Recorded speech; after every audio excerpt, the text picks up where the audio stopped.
starting a YouTube channel can be scary, and it can be especially scary if you're starting a YouTube channel in English when English is not your native language. But it's a new year, new possibilities, and this is something I have wanted to do for quite some time. Hi, I'm Victoria, I'm from Oslo, Norway, and with this video I'm starting my YouTube journey in English. As a non-English speaker, you have the choice of starting a YouTube channel in your own native language or in English. Or of course any other language you may know, but anyway. I have been on YouTube for a few years now, making videos in Norwegian, but with more and more Norwegians quitting, I feel like it's a very small community on Norwegian YouTube now, or it's non-existent, and I just feel like there are more reasons and benefits of doing it now in English. So first of all, if you make English videos, you can possibly have the whole world as your audience, or at least the English-speaking part of the world and those who understand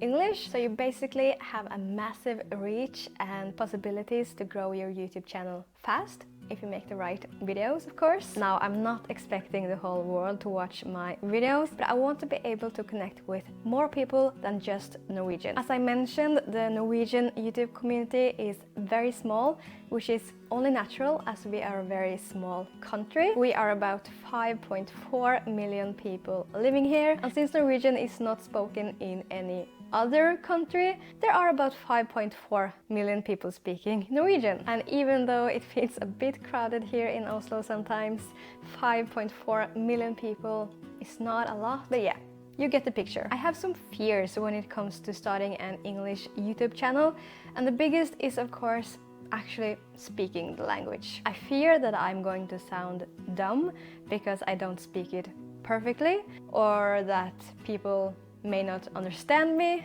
and my accent. But here I am trying, and having to speak it on a weekly basis will definitely help me in becoming more confident in speaking it. But one of the things I'm really self-conscious about is my accent and the way I speak English. And this is something that has kept me from making a YouTube channel in English before, in the past. And yeah, I have just felt like I'm not good enough. And the next thing I'm going to say is kind of stupid, I guess, but I have beaten myself up over this so many times, and that is that I don't sound like an American. I have these high expectations of myself, or this standard that I want to live up to, and yeah, I feel like I should sound like an American, but that's kind of stupid because I'm not American, or British for that matter, but British is so much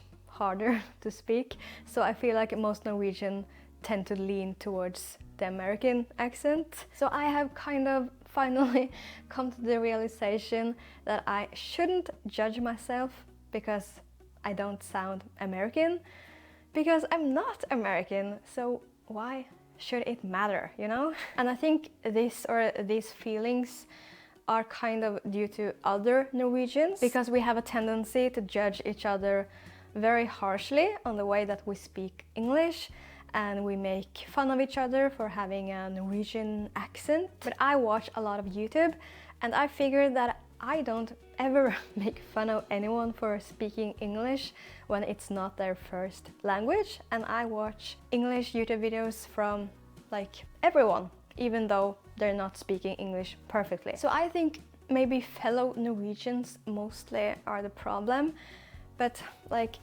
I shouldn't care about that. So the next fear of mine is closely linked to what I just talked about, which is Norwegians finding my English YouTube channel. I guess I just worry what they might think of me and wonder what I'm doing, especially if they come from my Norwegian social media. I have 5k followers on TikTok with Norwegian content, and as I also mentioned, I have been doing YouTube in Norwegian, but my videos there, they maybe average around 100 views per video, so that's not a lot. So I have been thinking about this problem or fear, and I just figured that the people on TikTok, my followers there, I think they will mostly just stay over there. They're not coming here.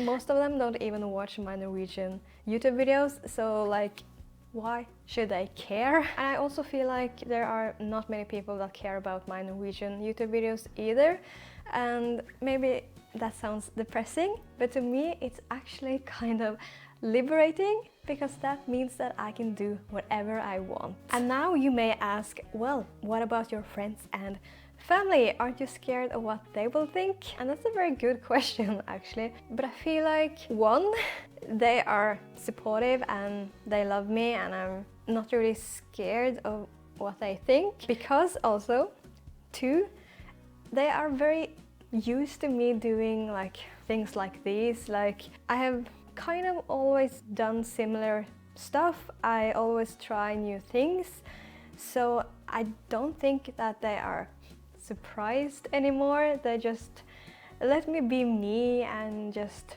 let me do my thing. So I guess I'm very lucky in that way, and I would maybe be a bit embarrassed if my colleagues were to find my videos, because that's weird and I don't like to be in the same room when anyone watch my video. So another fear or struggle is having to actually edit my videos and listen to myself speaking English. I think I'm going to cringe so hard. It's going to be so weird hearing myself speaking English, but that is just something that I have to overcome. And I guess with time it will be better, and I will get used to myself speaking English or hearing myself speaking English. So yeah, I guess practice makes perfect. Please tell me in the comments what your fears or struggles were when starting your YouTube channel. Please tell me, I really want to know. So thank you for listening, and wish me good luck on my YouTube journey.